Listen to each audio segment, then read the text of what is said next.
You ask Tiger to solve. This deals with linear equations with one unknown. The final result is v equals -9.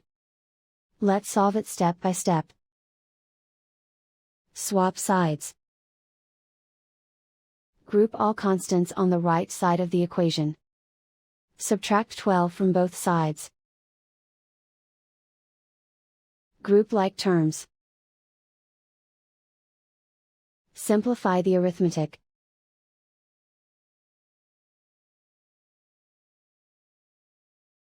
Isolate the v.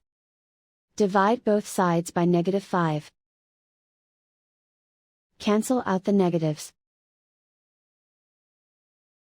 Simplify the fraction.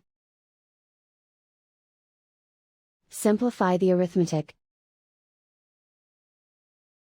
Find the greatest common factor of the numerator and denominator.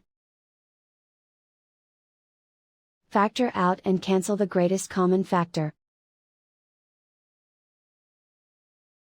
And so the final result is v equals -9.